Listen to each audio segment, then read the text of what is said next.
Printre noi o să vorbim puțin și despre aristocrația noastră și despre familia regală, dar o să vorbim și despre prezentul românesc cu profesorul Neagu Giuvara, un aristocrat și un intelectual desăvârșit. Mulțumesc că ați acceptat invitația noastră. Bună ziua! Mulțumesc! Am început anul, așa cum știm cu toții, după niște perioade dificile înainte pentru români. Spuneți-mi cum vedeți dumneavoastră startul ăsta al românilor în noua decadă care urmează. Bine, dacă vă referiți numai la dificultățile care au apărut în ultimii 2-3 ani din motive mai mult de economie mondială, asta e altă problemă. Dar România are problemele ei personale, ca să zic așa.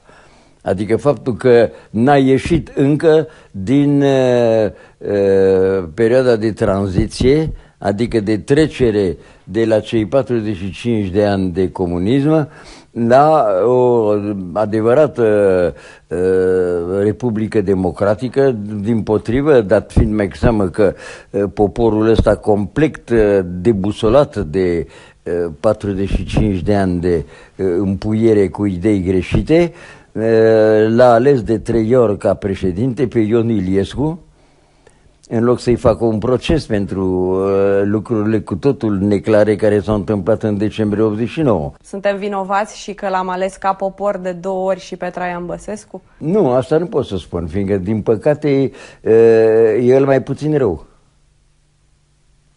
Cu toate că nu mă înțeleg cu el, dar el mai puțin rău din cei care am avut, fiindcă Emil Constantinescu a fost așa de slab că îl consider ca un prost președinte.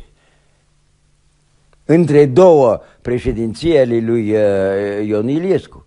Dar faptul că poporul român, domnule, în proporții mai întâi de 80%, pe urmă de 60%, a putut să le aleagă pe acest individ care este vinovat de tragedia din decembrie 89, unde au inventat chestia cu teroriștii lui Ceaușescu, nu le-a inventat el, că nu e destul de deștept. Asta este secțiunea aceea a securității care era foarte, foarte bine, cum să spun, instruită de Moscova. Ei au inventat chestia asta cu teroriștii lui Ceaușescu.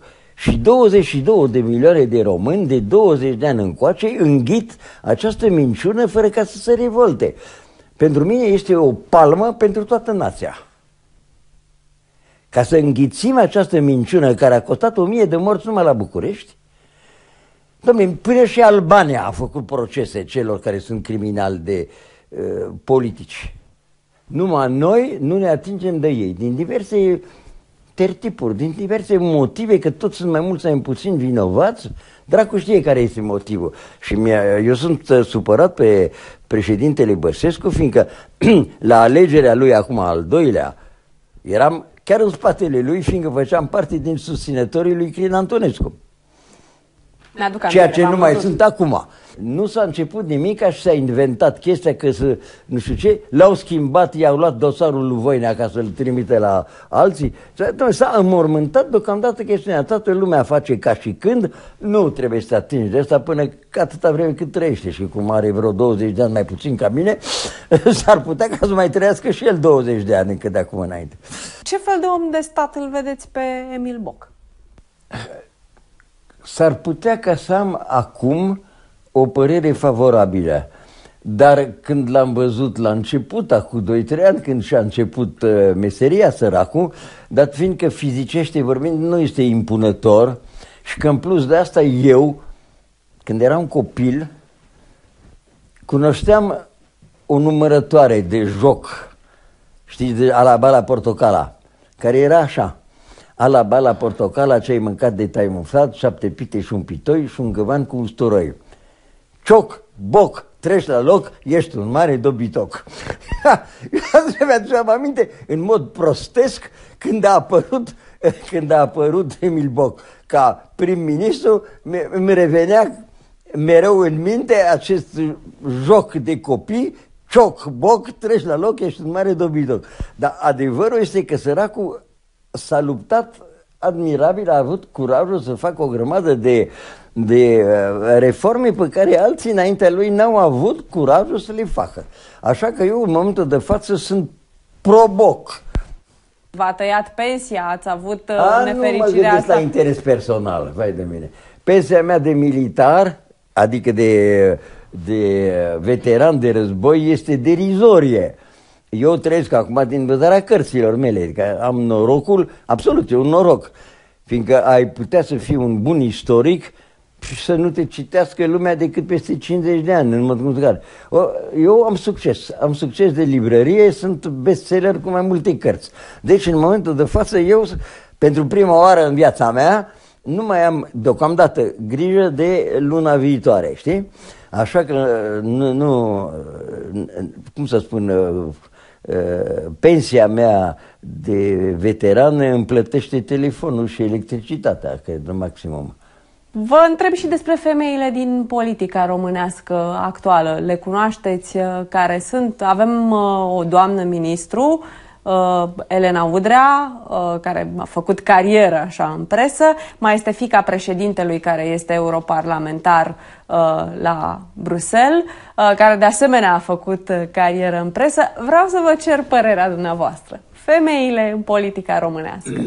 Bine, exemplele nu sunt bune care sunt, iertați-mă, adică vorbesc mai seamă de Elena Udrea, care nu este simpatică, dar că doresc să fie cât mai multe femei în politică, asta este foarte sincer, o spun. Le cunoașteți pe cele două, la modul general? Nu știu dacă sunt un exemplu, sigur că le cunosc, adică sunt mai mult de două, cum a fost și președinta Camerei Deputaților, Roberta Anastase. Și fosta ministreasă care este acum acuzată că... Și eu sunt convins că, nu știu de ce, am impresia că este nevinovată, dar dacă a făcut un matrapazlâc, era pentru partid, nu pentru ea. Și de aceea nici nu poate să iasă la lumină adevărul. Și deci e un țap ispășitor. Asta este o impresie a mea. Am să vă spun un lucru. Când m-am întors în țară, deci foarte repede după decembrie 89, 1 februarie 90, vedeam în fiecare zi la televizor acea umbră de parlament care sunt FSN-ul ăla, cum se chema? CPUN-ul. Vă aduceți aminte sau sunteți prea tânără ca să vă aduceți? Mi-aduc aminte. Da. Erau 200 de membri. O femeie. Pentru mine acest aspect, venind din Occident, după ce am călătorit destul de mult și în Marea Britanie, și în Anglia, și în Suedia, și peste tot, și știam de dozajul feminin al parlamentelor din Occident, până la 1/3 din parlament, și să vii în România și să vezi că numai unul din 200 era una din dovezile cele mai strigătoare la cer de întârzierea noastră față de politica occidentală. Suntem un stat în întârziere cu 100 de ani. Sau în orice caz cu 60-70 de ani de când a început comunismul. Și lucrurile nu s-au schimbat încă suficient. Eu îndemn femeile să facă politică. Femeile sunt foarte bune în politică. Acum, să spun un lucru, una din argumentele care se dau în general e că ele sunt mai pașnice. Nu e adevărat. Gândiți-vă la femeile care au făcut războaie după terminarea celui de-al doilea război mondial. Indira Gandhi, doamna Thatcher, la nu știu unde, la Bandaranaike Golda Meir în Palestina. Femeile sunt tot așa de războinice ca și bărbații când trebuie să fie. Chiar în cursul istoriei, Caterina a Rusiei și atâtea altele. Și în istoria Franței, în timpul războiilor de religie, Caterina de Medici și așa. Da, deci femeile sunt foarte capabile de a fi și războinice, nu ăsta e un argument. Argumentul este că sunt foarte bune gospodine și că, părerea mea, că nu există niciun motiv ca să nu participe la politică. Suntem în pragul aderării la spațiul Schengen și nu se întâmplă, fiindcă Franța și Germania sunt mari opozanți. De ce?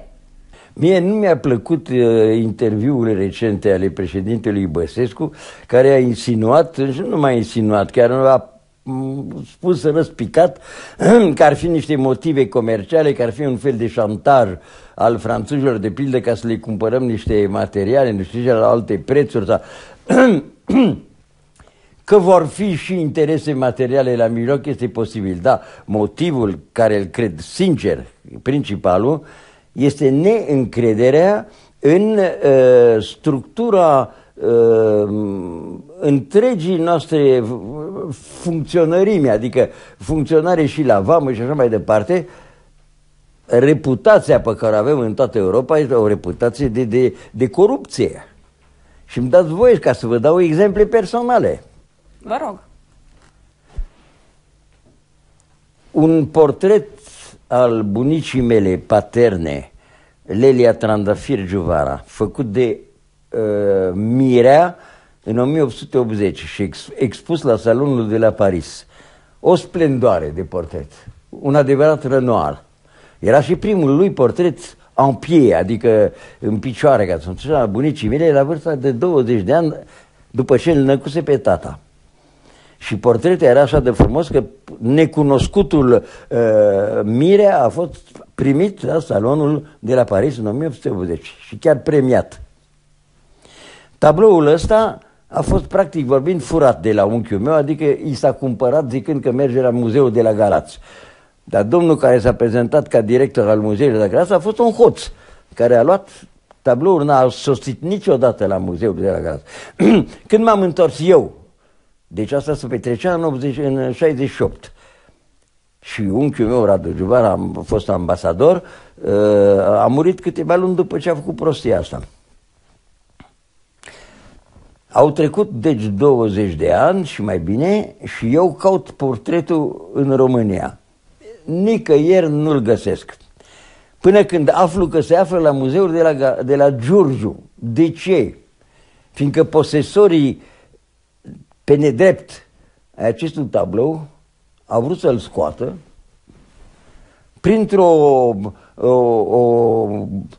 cum să spun, o specialistă de scoatere a bunurilor naționale din România, pur și simplu plătând vameșii. Și practic așa s-a întâmplat. Tabloul a sosit într-un camionet cu alte tablouri, tot așa, bun național, au ajuns la Giurgiu, l-au plătit pe vameș sau pe vameșii și a ajuns în Bulgaria. Și din fericire, vama bulgărească a găsit niște bube în hârtiile șoferului și a trimis camionul în dărât după câteva ceasuri. Se schimbase tura la Giurgiu. Și vameșii nu mai erau cei care nu mai erau aceia care îi primiseră șpaga.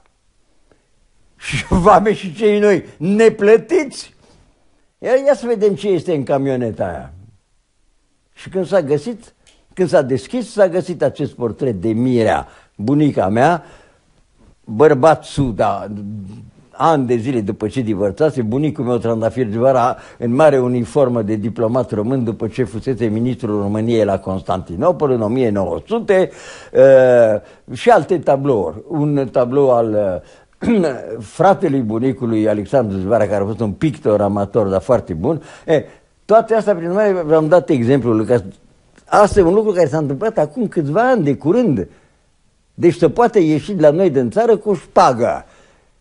Și atunci lucrurile acestea sunt cunoscute și de francezi și de germani și de multe țări occidentale, până atâta vreme cât nu suntem siguri de justiția și de cinstea funcționarilor români în general, noi nu îi putem primi.